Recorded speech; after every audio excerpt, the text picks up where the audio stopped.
Hi everyone, welcome to the 2025 Castle Lecture. My name is Ana de la O, and I'm the director of the EP&E program. It is my great privilege to welcome today our speaker, Dr. Raghuram Rajan. Before introducing him with a little bit more detail, I would like to tell you a little bit about the history of these Castle Lectures, which are the signature lectures of the EP&E program. These lectures aim to promote awareness of the ethical challenges and complexities of our society, and they are meant to foster a robust dialogue about the moral foundations of society and government. The series was established in 1988 when Mr. Ion Castle made a generous gift to Yale in honor of his ancestor, Reverend James Pierpont, who founded the Collegiate School of Connecticut in 1701. This school was soon thereafter renamed Yale University. We thank Mr. Castle, who is with us today. Thank you so much, Mr. Castle, and to your family for contributing to the EP&E program. Today's speaker is Dr. Raghuram Rajan. He is the Katherin Dusak Miller Distinguished Service Professor of Finance at the University of Chicago Booth School of Business. Dr. Rajan was the 23rd governor of the Reserve Bank of India between 2013 and 2016. Between 2003 and 2006, Dr. Rajan was the chief economist and director of research at the International Monetary Fund. His research interests include banking and monetary policy, corporate finance, political economy, communities, and economic development. He is the author of multiple award-winning books, including Fault Lines, How Hidden Fractures Still Threaten the World Economy, for which he was awarded the Financial Times Goldman Sachs Prize for Best Business Book in 2010. In 2019, his book, The Third Pillar, How Markets and the State Leave Community Behind, was a finalist for the Financial Times McKinsey Business Book Award for Best Book of the Year. His most recent co-author book, Breaking the Mold, focuses on India's economic future. During his productive career, Dr. Rajan has received many awards.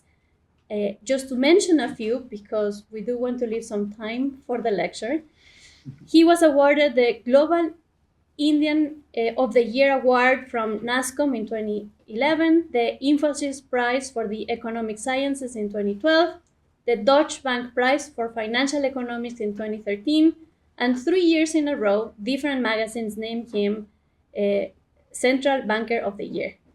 In 2016, Dr. Rajan was named one of Times Magazine's 100 Most Influential People.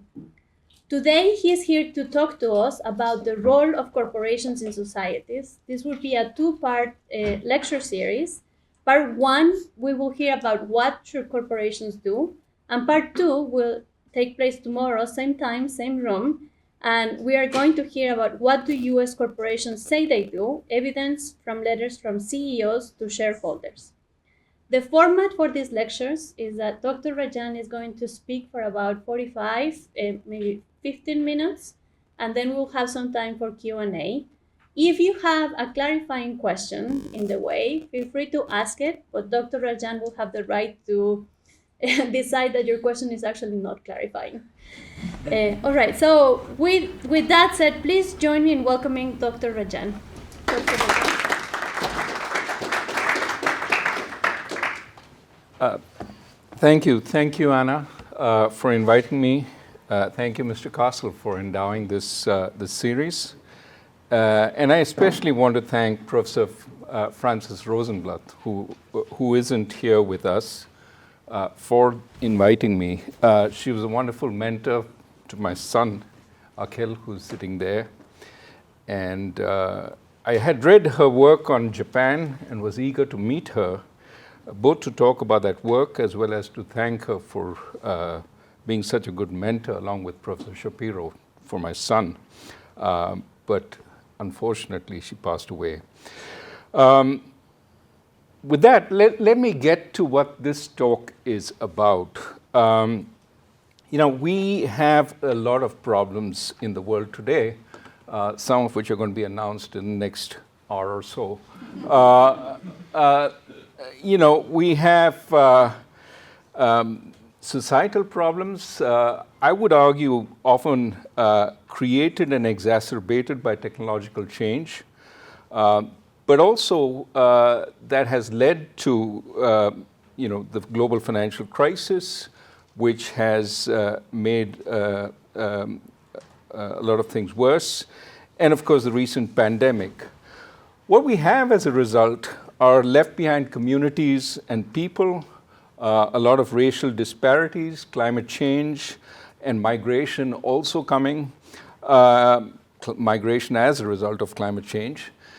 And in the face of all these problems, we have paralyzed government. So there's pressure on corporations everywhere, especially large public corporations, to do much more.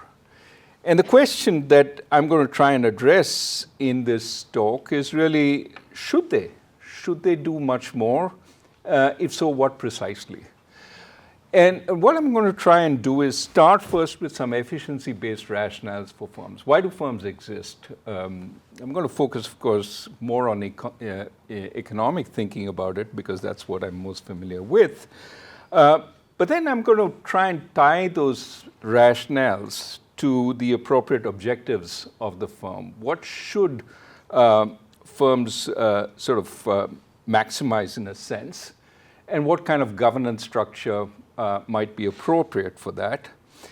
And then go a little beyond that to the dynamics, the firm's search for market and political power, and talk a little bit about how that might be appropriately contained. And finally, embed a firm in society and ask, how much should we expect of firms? How much should they go beyond what reasonable regulations demand of them, and go to do things which they're not required to do, but which are in society's interests? So how much should they address externalities, for example? How much should they fill societal holes, especially in places where government is not present, and you need organizations to step up? And then finally, I'm going to do much of this today, but I'm sure I won't do enough in the 45 minutes I'm going to speak. So I'll leave some of it for tomorrow. But tomorrow I also want to focus on some evidence. And this evidence could only be done in the world of ChatGPT, which is we've got 25,000 letters over time from corporate CEOs since 1955 to their shareholders. And what we want to know is, what exactly are they saying they do? What exactly are their objectives, and how have they changed over time? How does public scrutiny, for example, change these objectives? How do fads, the times? All this is something we can look at in the light of both the letters as well as AI. Partly, we could have had a bunch of RAs read all these 25,000 letters and classify them. They'd probably have gone mad by now, but it would also not be particularly objective. So we try and do it with machine learning tools.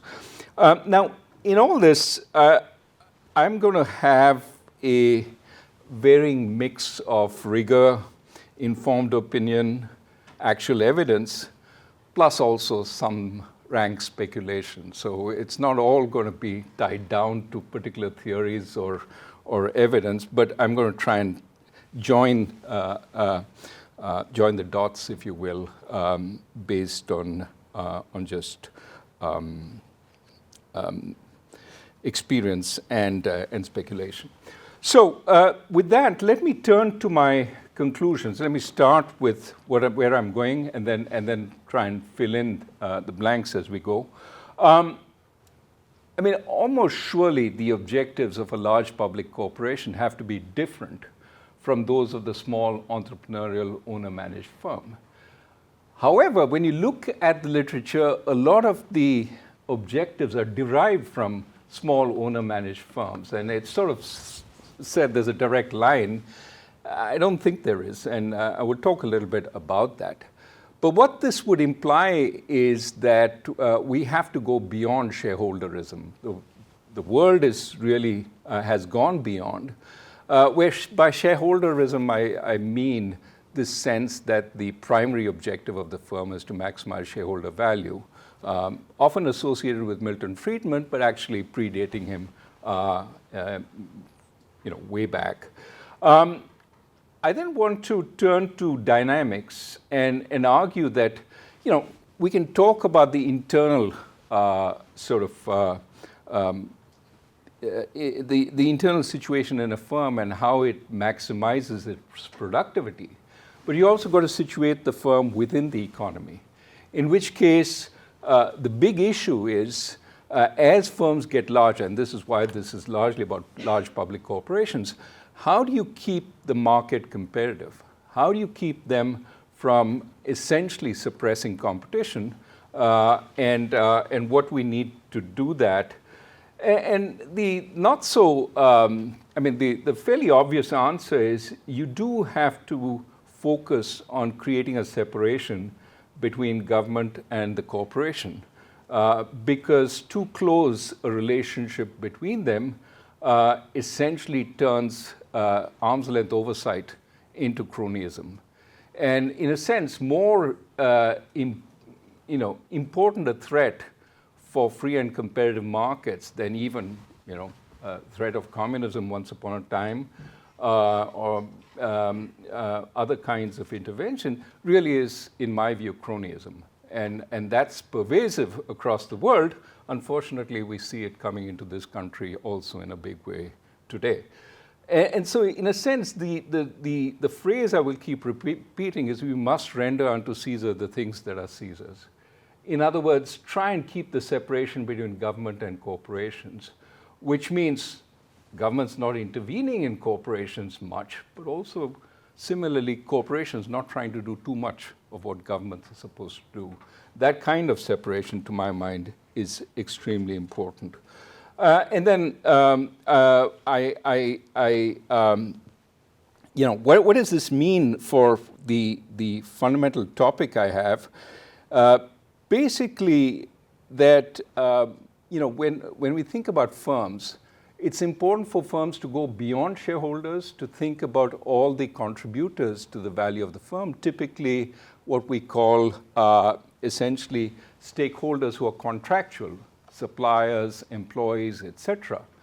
But to go far beyond that and impute duties to a firm which are outside the firm, taking care of objectives which are largely public policy objectives, I would draw the line there. I would say that is a step too far for reasons which I will elaborate on in this lecture. Okay, so that's where we're going. And let me start fairly quickly with the efficiency-based rationales for corporations and start first with definitions. So what is a corporation? It's a set of people and commonly owned assets that produces and sells goods or services for gain. Okay, we can debate this, but it's not worth debating. We know what a corporation is. And so this is a boring but adequate definition. What is more important is what other attributes of corporation we typically associate with large public corporations. And typically it's a legal personality with indefinite life. It doesn't end at any particular point. It carries on forever. It has capital which is committed for the indefinite life of this enterprise. It has limited liability, so you can't go to the owners if it defaults for more than what they have pledged. It is owned by investors with tradable shares, and it has a governing board which delegates many powers to management but takes some important decisions. Okay, so that's sort of the idea of a public corporation which actually has spread through the world. And so the question is, why do such firms exist? And I want to talk about two main sort of strands of theory. One is what is called the nexus of contracts view, largely from starting from Alkin and Demsetz, which is basically firms are just a structure of contracts. They're nothing more than the contracts, but they're a particular configuration of contracts which promotes efficiency. We'll see in just a second what that means. And a second strand, comes from Coase, the father of theories of the firm.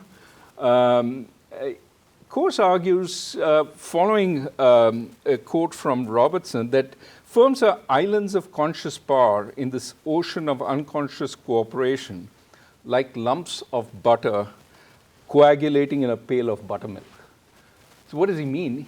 He means that it's not just a sort of configuration of contracts. There's something more to a firm. There's something more to the organization than just a bunch of contracts. There is an element of power in this, and I'll come to that in just a bit. So let's start with the nexus of contracts view. And basically, Alkin and Demsetz have this very famous phrase which says, the firm has no power of fiat, no authority, no disciplinary action, any different in the slightest degree from ordinary market contracting between any two people. So they reject the Coasian view that there's some notion of power. It's just a specific configuration of contracts, and what they have in mind is the firm solves the problem of shirking in team production. It's as simple as that. Think, for example, of a laundromat. You have a bunch of people working in the laundromat, or think of a team of movers, for example. You have a bunch of people working there. It's very simple labor, and people don't like hard work, so they shirk. And there's one boss who basically is there to make sure that everybody works.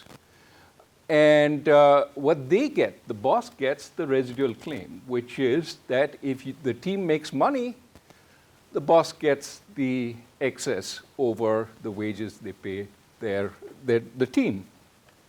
And so in this kind of simple production by replaceable workers, there's no specific investment, nothing. It's just people coming together. That's the contract in Alkin and Demsetz. And the only thing that is special is the boss. The boss gets the residual claim, okay?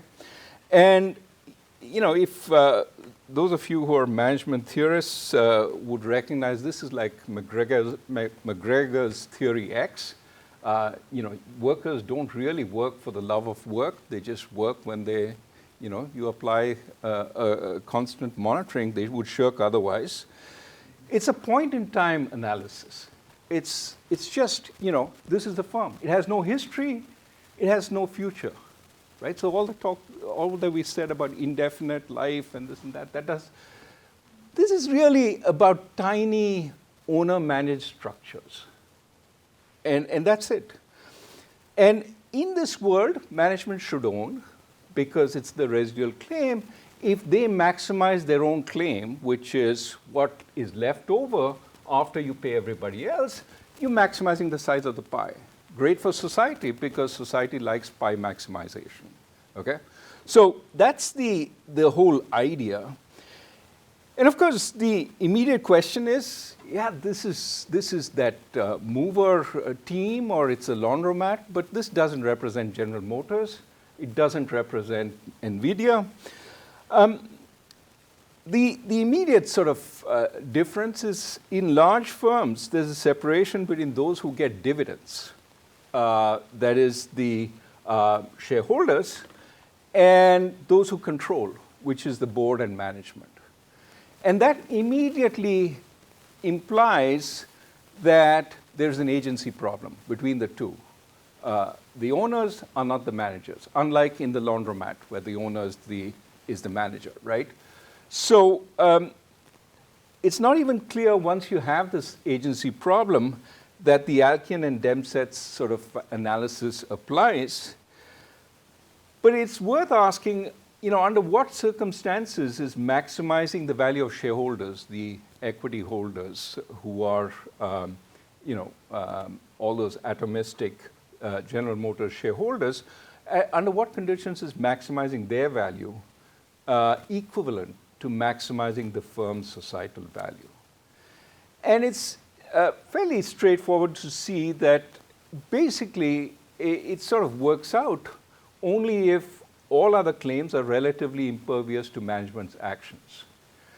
Once the value of a claim starts being affected in a big way. So the simplest version of that is everybody has a fixed wage. If everybody has a fixed wage, then when I maximize the size of the pie, they take away a fixed portion. If I'm maximizing what's left over, I'm maximizing also the whole pie at the same point, right? So basically, all I need to do is maximize the residual, I maximize the whole, because what is taken out is the fixed part. That's the idea behind why maximizing shareholder value is akin to maximizing societal value. The problem is all other claims are not relatively fixed and independent of management's actions. One example, which comes from a paper written by Schleifer and Summers, Lawrence Summers, who was Treasury Secretary, is on breach of trust in hostile takeovers. Hostile takeovers is when an outside raider comes and takes over a firm and basically runs it the way they want it to be run. And in the 1980s, there were a whole bunch of hostile takeovers where these raiders, Carl Icahn is a famous raider, used to attack firms and then change the way they did business. Often it used to be oil firms which were over-investing in discovering oil. They used to cut back on investment. But they also took over airline companies. And in the airline companies, what they did was renegotiated wages with the airline workers. So Carl Icahn took over TWA, he negotiated with the pilots, he negotiated with the attendants, and basically pushed their wages down tremendously. A bunch of them left in disgust, but the airline carried on, perhaps with workers far less motivated than they used to be. Now, what was going on was basically a lot of these workers had invested in the airline brand, were well-trained, were very capable, and Carl Icahn basically thought, I can get workers of the street to do the same thing, perhaps not as well, but I can pay the workers of the street half what I pay these people. So in a sense, what was being done is a lot of people had invested in the future of the firm by specializing their human capital to it, building a TWA brand, which people liked because there was a quality of service that was assured. And what Icahn did was basically said, okay, that's fine, but I can actually make more money flying these planes with semi-trained attendants. I can't have semi-trained pilots, that's costly, but attendants, I can work with that. And so what they did was basically cut wages hugely and managed to run the airline with that. This is what Schleifer and Summers call a breach of trust, but it comes when you have a large corporation that employees have invested in because of the promise that when they invest, they'll get reasonable wages down the line. And in these circumstances, sometimes it pays for shareholders to breach the promise because they can make more money even if it is unfair on the workers who've invested, but even may have lower societal value because you're reducing the wages of these guys hugely, even while making a little more profit. In other words, what you have is different stakeholders within the firm, shareholders, employees, suppliers, and they can get into a fight. If you're always maximizing shareholder value, the shareholder can make more money by reducing the value of the stakes of others who have invested in the firm. And that may sometimes be a lot more convenient and easy than expanding market share, finding more customers, selling more goods, et cetera, right? And this happens once the firm has history, once the firm has specific investments, once the firm is more complicated than Alkian and Demset's team production. And so that takes us, in a sense, to firms with history, which is what Coase was talking about. And Coase was talking about that, again, back to that quote, conscious power tied through relation-specific investment. But basically, he was saying an employee is different from an outside contractor. Now, amongst the ways the employee is different is they've made specific investments to the people around them, to the nature of the firm, to the firm's culture, to what the firm's products, etc. But also the firm itself has a little more power over that employee than over the grocer or the baker that Alkin and Demsetz was talking about. Because according to Coase, the employee has the duty of work. They do have to show up at the right place, at the right time that you specify, unlike a baker or a grocer who essentially is selling you a good, but doesn't have to account for how they spent their time in making it. So that's the first thing that makes an employee different from an outside contractor. But Oliver Williamson, in addition, talked about the fact that there's a lot of relationship-specific investment that is embedded in the firm. Some of this may be physical investment. So think, for example, of an oil field generating oil. You also need a pipeline to take that oil away. The pipeline is a specific investment for the oil field, and often they are collectively owned rather than separately owned, because that reduces the kind of opportunism that Oliver Williamson was worried about.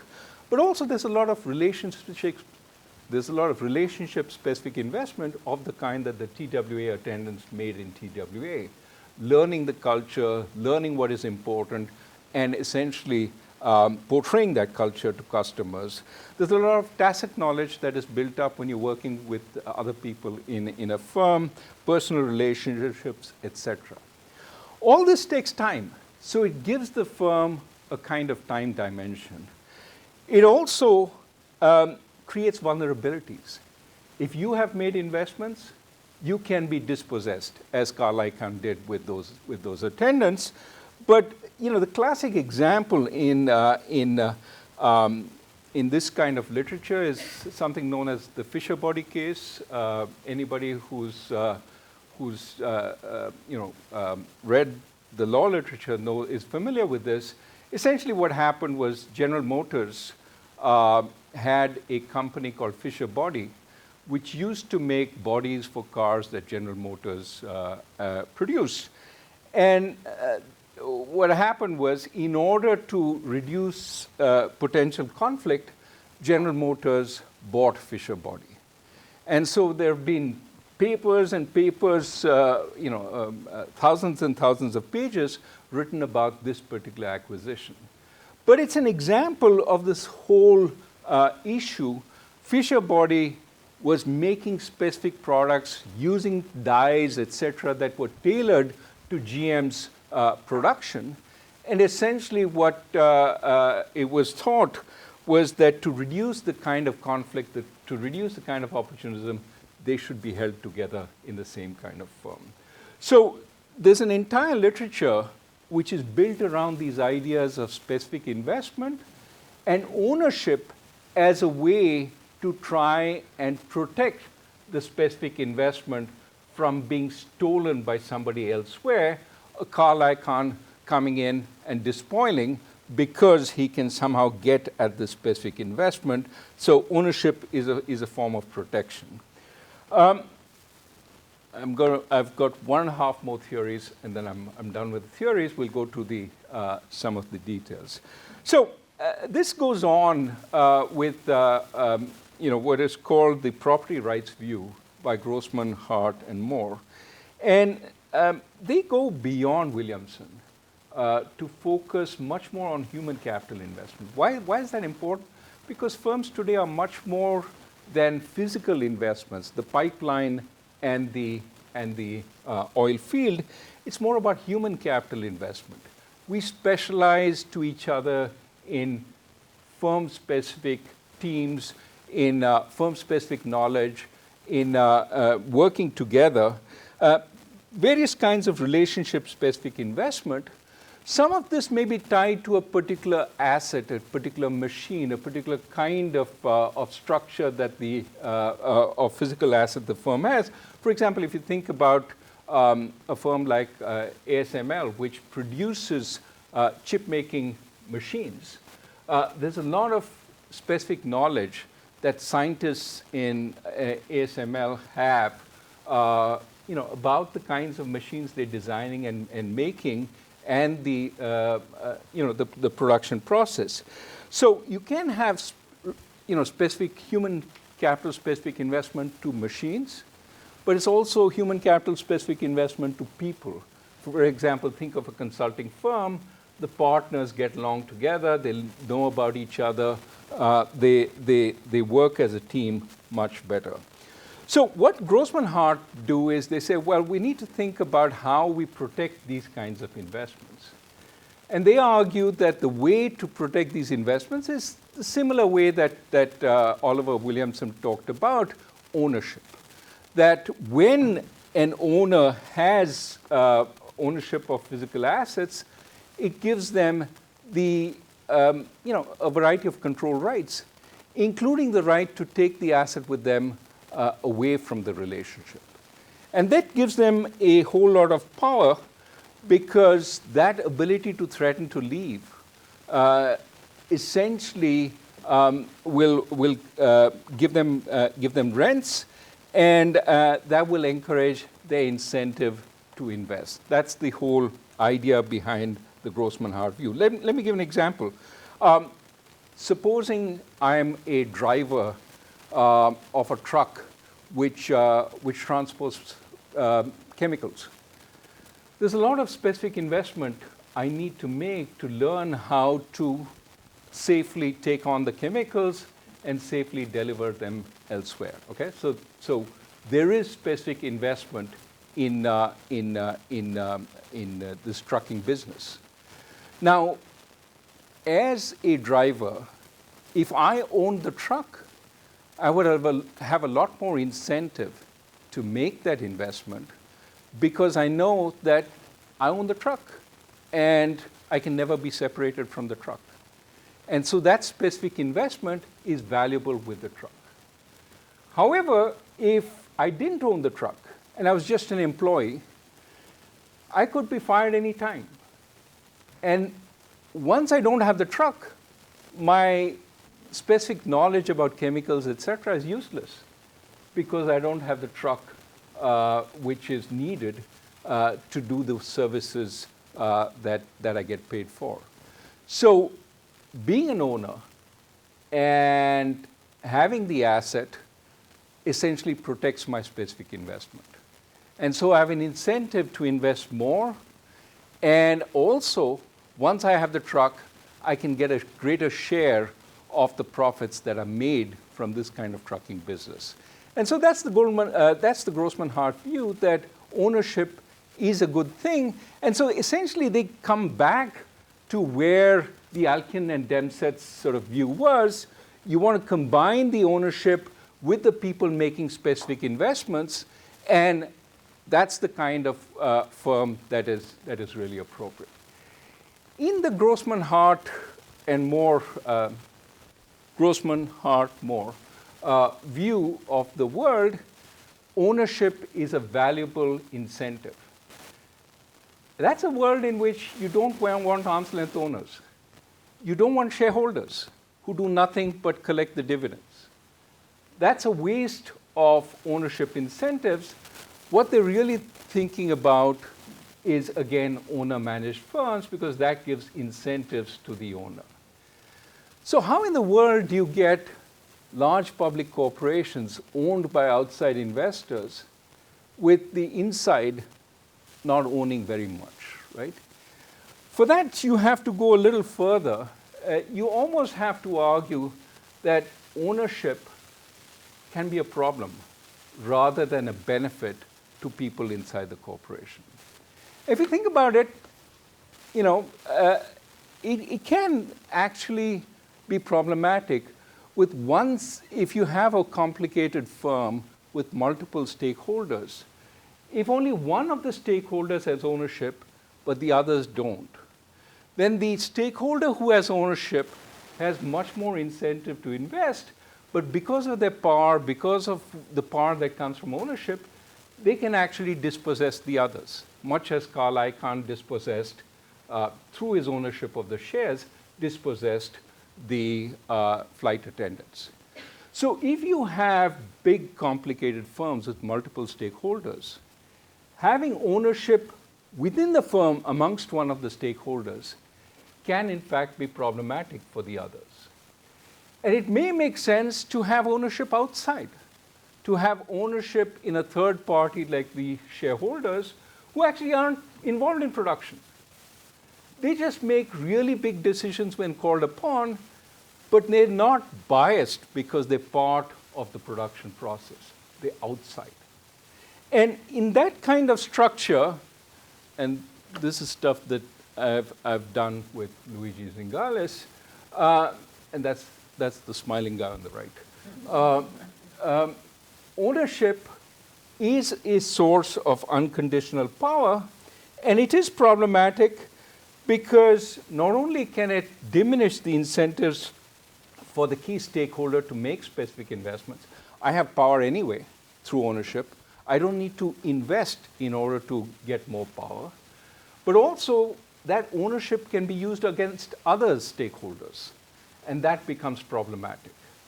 So better is to essentially give ownership to some outside party, while inside the firm, the stakeholders all make specific investments in order to acquire power. So the firm becomes a place where a lot of people are incentivized to acquire power by making specific investments. They don't have it just because they're owners. They're not, in a sense, absentee landlords. They are part of the power acquisition process. So what we have in mind is the firm as sort of a place where people, by making specific investments, get more power. Think about, for example, the partner in a consulting firm who's much more capable of working with a number of people within the firm, but also has built relationships outside, is generating much more money for the firm. They're likely to be the partner with much more power. And they're getting it because of what they've done for the firm, rather than because they have a large shareholding. And that's the example we have in mind. In more human capital firms, the stakeholders who invest more in the relationship get more power and get more income as a result. And what we have in mind is in the management literature, McGregor's theory why. Employees need to be motivated, and when appropriately motivated, they will produce much more for the firm, and similarly with suppliers, similarly with other stakeholders. So in this kind of world, the decisions made by owners, it's all done by an impartial, neutral board, and the board essentially balances the interests of various stakeholders. So think of this, Blair and Stout call this a mediating hierarchy. And in this kind of world, when you maximize the value of the firm, it's maximizing the value of each of the stakeholders and combining that into a whole, rather than just maximizing the shareholders. So if the employees produce more, great. They get a greater share of the value. Similarly with suppliers and others. So in this kind of world, the board delegates management to a CEO who commits to respect the specific stakeholders. Essentially, they breed trust. And the board, in a sense, is a form of protection which essentially ensures that the stakeholders themselves are not dispossessed. In this kind of world, the board is protection against the Carl Icahns of the world. who can take over the firm and despoil it. In this world, dispersed shareholders are actually a feature, not a bug, because the dispersed shareholders are not going to be Carl icons. And they make it harder, and we can go into that if you want, to actually take over control in a hostile way. So what we have really is two broad sets of theories, one more appropriate for the small firm and the other more appropriate for the large firm. In the small firm theory, the separation of ownership and control is bad because it creates agency problems. What we really need to do is motivate management with enormous equity to maximize shareholder value. And in this kind of world, hostile takeovers are a good thing because they set the management on the straight and narrow. Carl Icahn is good because he increases shareholder value. So that's one set of views. The balance of power view is more that, the firm is sort of a balance of power amongst multiple stakeholders, and we want to encourage them all to contribute. It's not just the shareholders. In fact, the shareholders are arm's length small guys who own their shares or who are pension funds and so on. They really don't interfere in the management. And the board's job is to balance these interests rather than maximizing shareholder value. And the separation of ownership and control is not necessarily a bug. It can be a feature in this, that control is about balancing the interests of stakeholders. Ownership is really something which is kept as a trust. Okay, so that's broadly where I'm going to come at. I'm going to argue that the modern large corporation is going to emphasize much more a balance of interests, shareholders and stakeholders, and not just shareholders alone. And in the evidence tomorrow, I'll try and show you that's exactly what they have been doing more recently, and we'll talk through that. What I want to spend 2 minutes on before I spend 5 minutes on the history is what about the corporation over time? So we talked about the corporation being efficiently run as an organizational structure. Of course, when we talk about dynamics, we have to talk about growth, we have to talk about innovation, and scale and innovation can be a source of much greater productivity, much greater efficiency. So efficiency can be enhanced over time, but it can also be a source of market power. Right? Most efficient firm can crowd out everybody else, and over and above its efficiency, it can basically control the market and extract more rents from that. In Joseph Schumpeter's view, this was actually a good thing. Prospective market power was great for firms because in the anticipation of getting there, they'd have extremely strong incentives to innovate. And that would be a good thing, both from the perspective of productivity, but also from the perspective of incentives. Also, Schumpeter believed that if I am going to get a lot of rents in the future through that market power, it'll also be very easy for me to get financing today. So large corporations would get much easier financing. So the immediate question is, oh yeah, they can get market power, they can become big, they can dominate markets, but is this not going to be a problem that once they get market power, once they dominate the market, they're not going to leave? And Schumpeter's answer to that was, no, they will leave because innovation constantly produces new champions who are going to demolish the existing champions and take over. So innovation and creative destruction ensures that all monopolies are temporary. He had great faith in innovation, right? The flip side view of the dynamics is what you might call the Brandeisian view, which is that once you get market power, you don't leave. You ensure there are no new entrants. You ensure that the innovativeness ceases. In modern times, it's sometimes called the kill zone. Anybody who's coming anywhere near your business, you either finish off early or you acquire them. so they can't compete with you. And as a result, you preserve your market power. So we have two views. One where innovation is the answer to market power. The other where becoming big kills any kind of competition. And as a result, the Brandesian view is there is a curse of bigness. And you have to keep firms from getting too big. We'll talk about what we know about the evidence on that. But there is a real question whether in this dynamics, Joseph Schumpeter is being somewhat Panglossian. Everything will work out.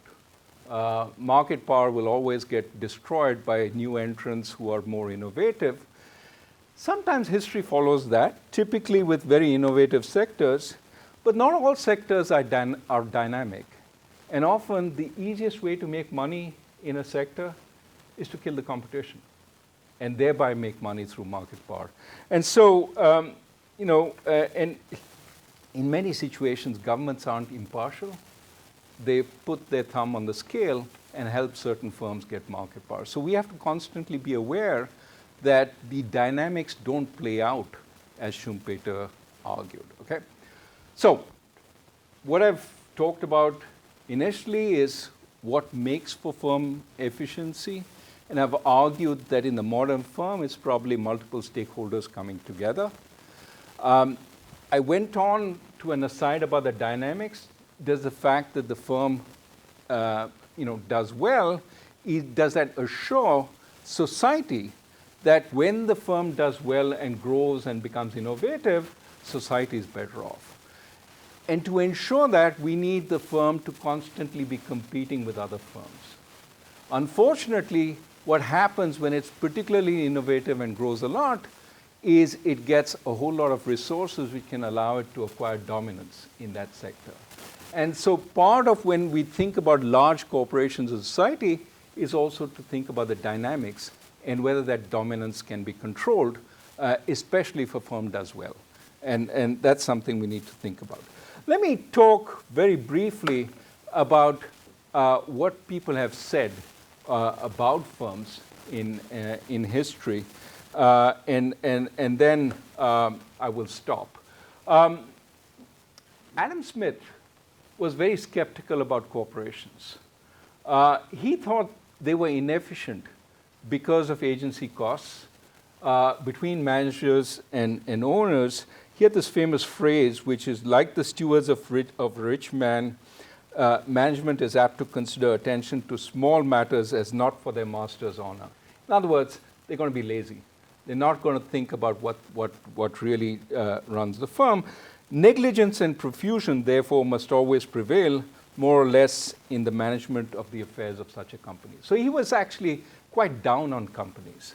But he was further down because he argued they had a poor survival record. That despite being granted privileges such as tariffs or outright monopolies, firms actually did a pretty bad job. Many of them failed, the monopolies of his time. So Adam Smith had two strikes against companies. One, the agency problem, that is, management was not the owner and therefore did not behave as owners would. And the second, it was all about monopolies, the dynamics that we just talked about, and those monopolies became very inefficient and didn't work for the public. You will see these two themes keep coming back in history. Second period I want to talk about is the Depression. So fast forward from Adam Smith to the Depression. At that time, you had a very, very important debate between Merrick Dodd, who's a lawyer, and Adolph Burley, who was attempting to reform corporate law. And Dodd basically said, look, we have these large corporations and we have a depression. Large corporations should do more than just worry about making money. He probably didn't go that far to say they had a responsibility to society, but he certainly said they had responsibilities to stakeholders like customers and employees. And so Dodd was about expanding the interests of firms beyond their shareholders. In contrast, Burley was very worried about management becoming a law unto their own. And management was really, in a sense, not respecting the rights of shareholders. And Burley argued that, it makes no sense to add responsibilities to management when it's not carrying out its fundamental responsibility, which is to make money for the shareholder. So Burley was very much in the let's narrow the responsibilities of management just to maximizing the value for shareholders. Let me do one more and I'll stop for questions, which is Milton Friedman, right? Friedman basically follows Burley, and he says that, look, management are agents of shareholders. This is sort of assuming to some extent Alkin and Dempsey's view of the world. It says once management are agents of shareholders, basically management trying to maximize anything but the bottom line is bad, because they're deviating from what shareholders want them to do. And he has this famous phrase, businessmen who believe they're defending the enterprise when they say that business is not concerned merely with profit, but promoting desirable social ends, such as avoiding pollution, eliminating discrimination, or whatever else may be the catchwords of a contemporary crop of reformers, are really practicing pure, unadulterated socialism. So his view is, as soon as you get away from profits, you're basically getting away from capitalism. You're practicing socialism. And, more phrases, there's only one social responsibility of business: to use its resources and engage in activities designed to increase its profits. And lastly, he has a caveat: so long as it stays within the rules of the game. So he wants firms to maximize profits, but he also has a caveat: they shouldn't try and change the rules of the game. They shouldn't try and diminish competition. They should essentially engage in open and free competition without deception or fraud. Okay, I'm going to stop here, but I'm going to leave it at this point where we'll come back to Friedman tomorrow. But I want to say that there's something incongruous here. One, he says firms should maximize profits because, he has in view a world where shareholders own, and by maximizing profits, you maximize value to society. We've already talked about why that may not be actually true in more complicated firms. But second, he is very well aware of the problems that happen if competition is killed.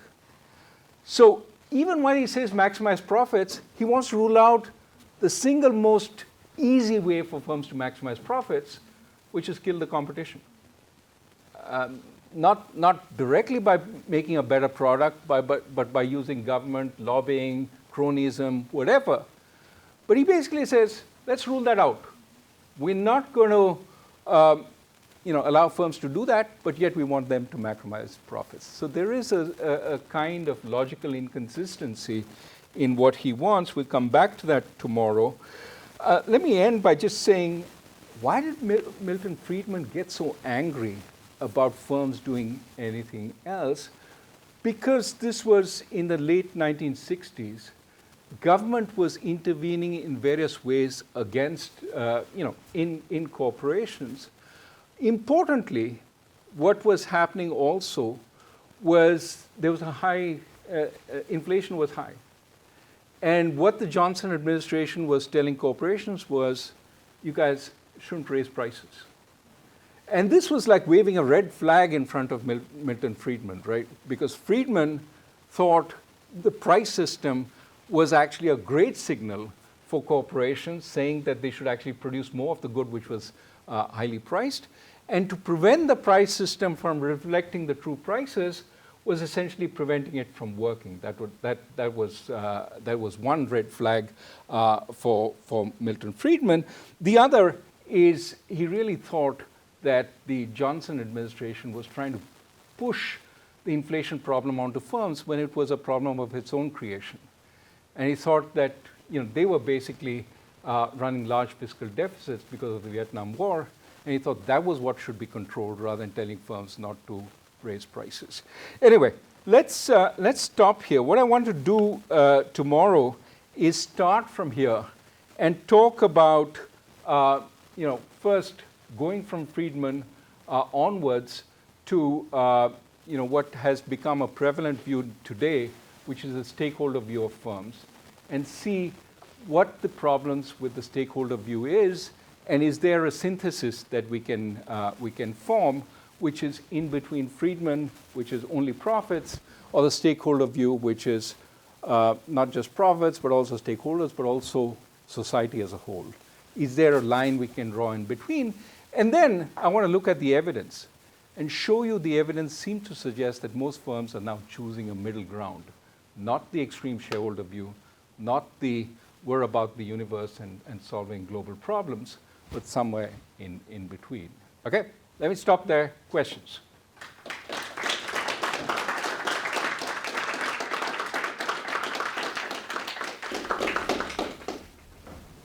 Question? Yeah. So it's very fascinating. So I just wanted to ask you about an intellectual tradition that maybe is not present here and how it connects to especially your theory, which is the sort of co-determination view of the firm that sort of, right, that labor has a privileged role, labor should be on the boards of companies, and as a result, sort of it is a way to check management, etc.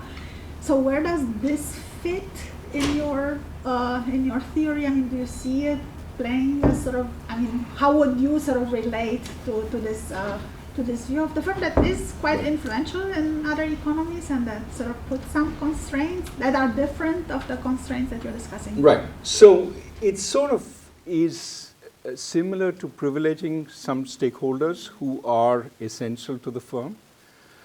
It typically makes more sense if they are skilled workers who are acquiring a lot of, so think of a consulting partnership. It makes sense for the partnership to be more a co-determination because having an outside owner makes less sense in that kind of structure. Where the workers are, are much more replaceable. For example, team production.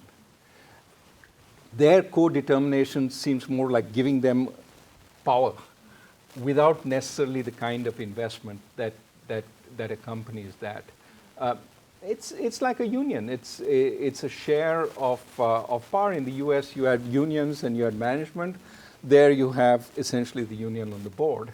But that is just a way of trying to divide up the firm's profits, but doesn't necessarily have the incentivizing effect which would be there if they made more specific investments. So I think in firms with skilled, where worker skills are really important, I think that co-determination would not be different from what I've already talked about. Where it's just a seat on the board or 2 seats on the board or 5 seats on the supervisory board, I think it's more about just giving them a share of the power. Yeah, this is fascinating. I was wanting to get you to talk more about two topics, transactions costs and capital. I mean, one dimension of costs is that the reason a firm exists and is the size that it is has to do with minimizing transactions costs. So if transactions costs was 0, we wouldn't need them at all. And if they're huge, you might have one firm occupying the whole economy. And so the reason we get these big conglomerates in the developing world is because there's weak enforcement of contracts and so on and so forth. And so it's really the real question about the optimal firm is, what is the size of the firm in which the transactions cost of doing all of this stuff in-house are lower than the transactions cost of not doing them in-house. And so I'd just like to get your take on that and thinking about the optimal firm. And then related to that, but different, I mean, presumably a big part of the reason of taking a firm public is access to capital.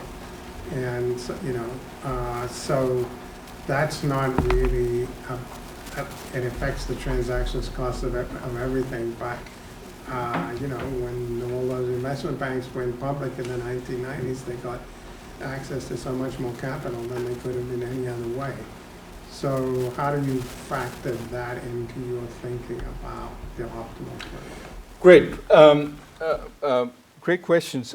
On the transaction costs issue, I mean, the whole opportunisms that Williamson was talking about, if you have these two entities that come together, they are constantly trying to bilk each other, and we have to find a way of reducing the bilking. That was a way of saying the big transaction cost is opportunism. And how do we create an ownership structure that minimizes that kind of opportunism, right? So to some extent, Williamson was trying to extend COES and say, well, stuff where there's a lot of opportunism should be co-owned. That's the firm expanding to reduce the transaction costs of dealing with each other. This is why GM had to own Fisher Body, because it was trying to reduce any opportunism from Fisher Body making bodies and then telling GM, look, I'm not going to sell it to you unless you pay up more. So that was the original Williamson opportunism. Of course, it's only one example of potential transaction costs, right? They could just be, costs of just information. Do I know what's going on at the periphery? There could be incentive problems at the periphery. So I think we don't have COES was delightfully vague. I mean, at one level, the limits of the firm are whether transaction costs of doing it internally, start equaling the transaction costs of doing externally, and then we sort of put the boundary there. But what are those transaction costs? He never really quite specified them, and people have been trying to put some more weight on those. What exactly do we mean? I think that with the expansion of information technology, the ability to know what's happening on the periphery and the ability to monitor and control it has increased. So in a sense, the geographic spread of firms has increased in a way that I think is consistent with COES. But you can flip this argument so many ways. You can say, on the one hand, yes, this allows for larger firms, but it also makes contracting between firms easier because we can monitor each other. So has the boundary of the firm expanded or has it narrowed? So in a sense, unless you're very specific about the transaction costs that you're talking about, and I think specific investment is a way of thinking about it. How do you protect specific investments in large modern firms? I think you can have a debate without getting to any kind of reasonable conclusion. So in the view that Luigi and I are putting forward, it is the specific investments have to be, in a sense, protected. The way to protect is not having somebody else who makes specific investments have ownership, because they also have the incentive to dispossess you. The way to protect it is by having a third party who's completely unrelated hold those reins. And essentially, in really bad outcomes, they can intervene, but for the most part, they're passive, which is sort of what a board does, right? Only when things really go south does it actually have a lot of effect. Most of the time, they're basically signing on the dotted line. But that goes to your second point, capital. Well, if capital is to come in, then what you want is, for a firm to be run reasonably most of the time, but for capital to have power if things go really south. And again, that's why the shareholder essentially appointing the board makes sense. You come together in a big way when it's doing really terribly, because then there's incentives to change the whole structure. And so, for the most part, the board runs it, produces a decent return for the shareholders who contribute the capital, and their ownership is a way of protecting their capital. But it only comes into play in really bad times, and most often it's just a passive holding. What to encourage students to also ask questions of students? Okay, wonderful. Yeah, thank you for this. It's really interesting. I have a question about stakeholders and negative externalities. So I think if I'm understanding the conversation of stakeholders within this is people like directly connected to the firm, so Contractual yeah. stakeholders, yeah. Yeah, so, and since the conversation is about sort of society or, what's the role of corporations in society, I'm curious if any of these theories directly talk about or deal with sort of the concept of like negative externalities. So I'm thinking of communities or people negatively affected by the corporation but that don't have this sort of contractual relationship. Right. So I study Silicon Valley for context, so that's been sort of in recent years, there was all the time when everyone was like, oh, it's, these corporations are good for the world, and then there was a flip and, started being connected to all these bad outcomes. So thinking about examples like Airbnb, there's been a lot of talk about how Airbnb sort of exacerbate housing crises, but this is affecting people who are not, they don't rent an Airbnb, they're not using Airbnb, but they're like pushed out of their communities, for instance. So yeah, I guess I'm just curious within these theories and this conversation, how is the concept of negative externalities there? How is there a theory of handling that? That's tomorrow. Okay. but let me preview. So there are contractual stakeholders who are relevant, who are making specific investments. There are stakeholders who are less relevant, but they're part of the firm, right? So for some firms, customers may be really important. For other firms, they don't have a big relationship with customers. These are people who just walk into the store, buy the stuff, walk away, and it's not a durable product. There's no long-term relationship. So customers are stakeholders, but are not relevant in the second case where they're, just one-off people. You just have to make a product that they feel satisfied by. And then there are these, I don't know what you want to call it, there are people who get affected by the firm, the community around the firm, but broader society in the case of social media and platforms and so on. And the question is, how much should the firm pay attention to them? I mean, clearly there are reasons to pay attention. There are reasons to pay attention, for example, to the emissions that you produce, because there are so many ways they not only impact society, but they impact the firm itself. My sort of, where I will be going tomorrow is to say, focus on it to the extent that it impacts the firm, and there are lots of reasons to diminish that negative externality for that reason alone. Even if nothing else, you attract young people into the firm if you're seen as a honest, if you respect the environment and behave appropriately.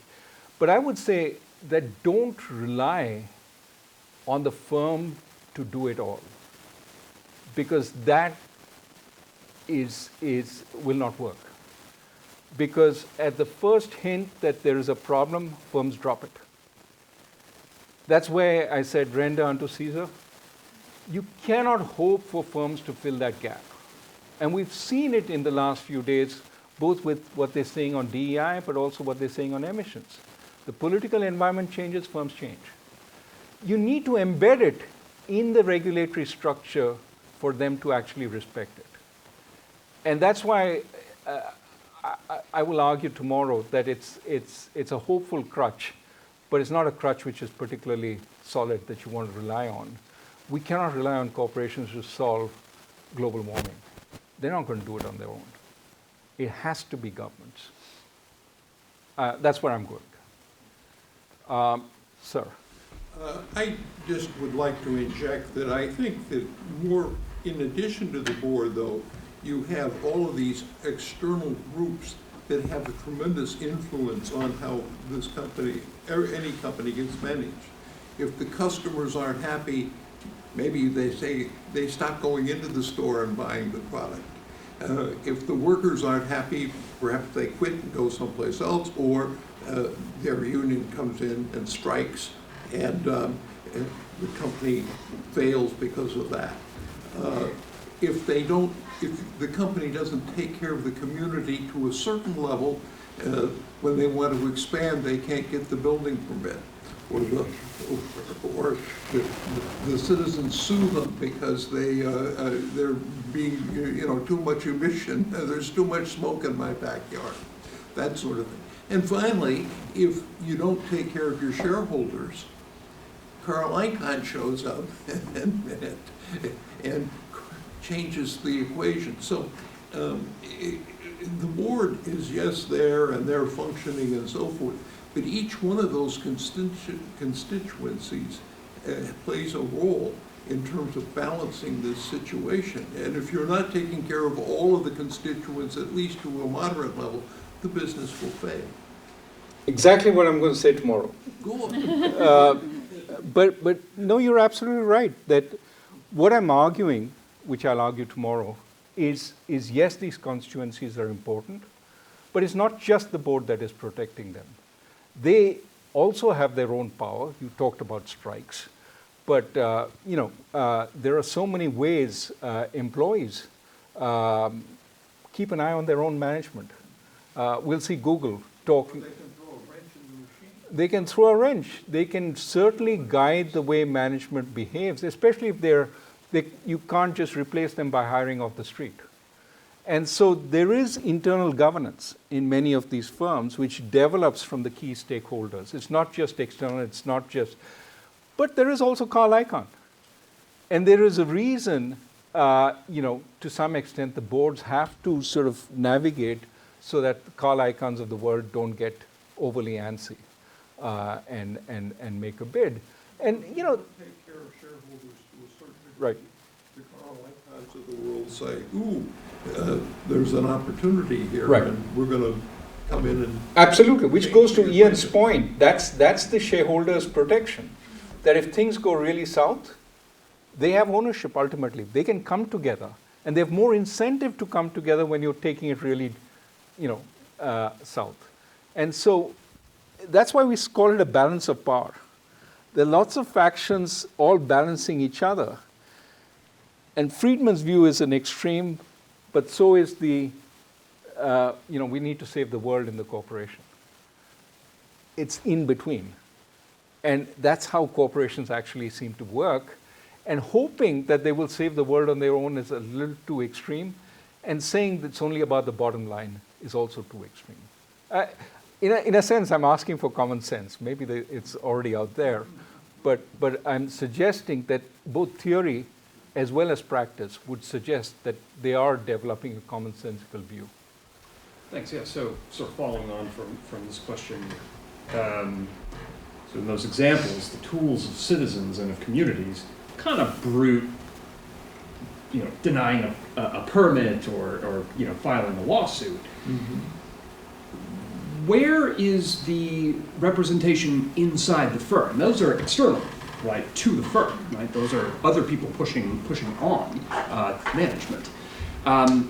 When I'm thinking about the structure of authority that is prevailing inside this organization, I'm wondering, where does the composition of the board originate? What are the rules for who gets those seats? Isabella mentioned co-determination, where some of those seats are reserved specifically for representatives of labor. That seems like a natural way to reflect a sense that the proper task of the corporation is not merely to serve shareholders. Yeah. If all of those seats are filled by shareholders or in some way by the owners of stocks. So basically, my question is why can't we bring those different stakeholders inside on the board, and then you create a structure of authority that makes sense to me as a political scientist, which looks a lot like a parliamentary system, where you have a parliament that precisely has all of the interests that bear on the decision-making of this organization, who have the ability to fire the people who are running the show, right? If they do, as you say, a terrible job, and we know historically that they don't actually do that much, right? Successful confidence push is pretty rare. So I wonder It's a great question. The problem with having the specific interests represented on the board is each has an incentive to talk their own game. And then you have a Polish parliament, of old. The question is, can you have a group which is unaffiliated with any of the power structures within the firm, but thinks of the firm as a whole? And so respects the need for workers to have something, for the management to have something, for suppliers to have something, but is neutral with respect to each of them. So we could debate for a long time whether that's better than having the workers on the board, the suppliers on the board. All I'm saying is this way, at least you can reach a consensus without each one talking up their own game, their own interests. While when you have them all on the board, you may not get any kind of consensus. That was part of the problem with some of the Eastern European co-determination structures, in the sense that it was a constant tussle between management and workers, and with the firm being the kind of unfortunately the victim. And so we need there to be the possibility of a consensus, and having diametrically opposite interests where they see it as a zero-sum game, as opposed to somebody who's seeing the whole and trying to. That's the limited view. Thank you. This has been really interesting. I think it would help when you describe that kind of mediating hierarchy, or this role of the board as balancing all of these interests.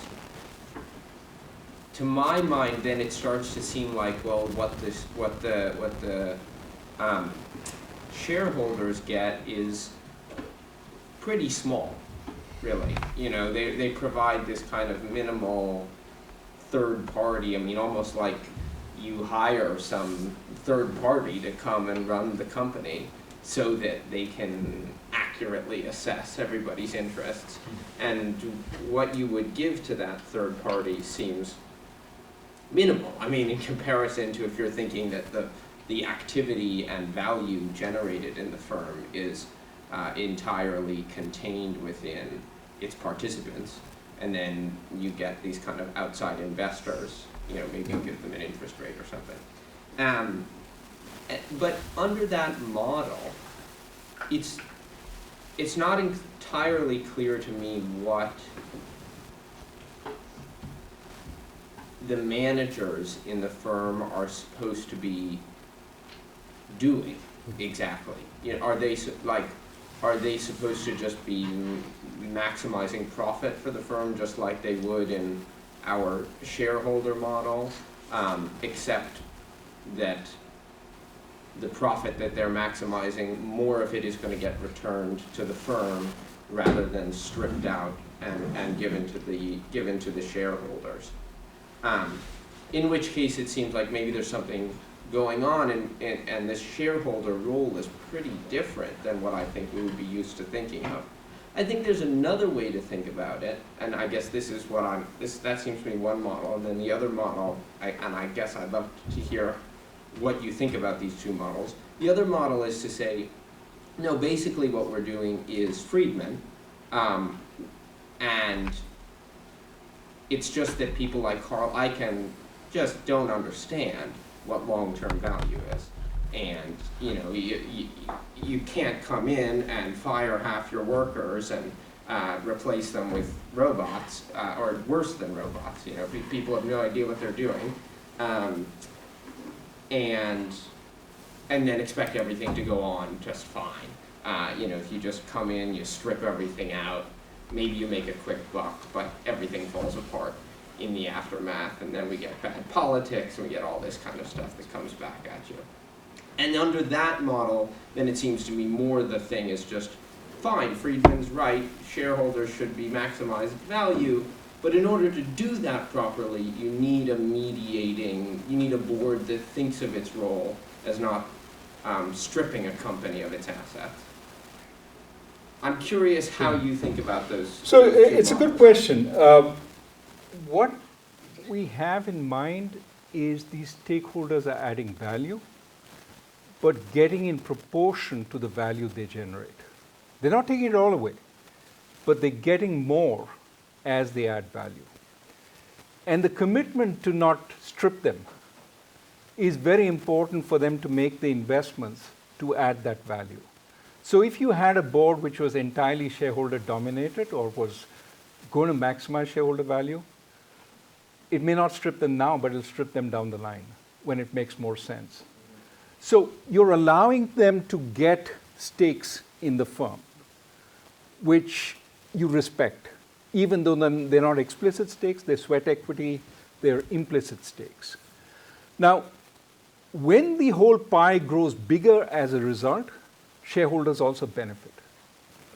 But they are sharing with these guys. It's a cooperative effort.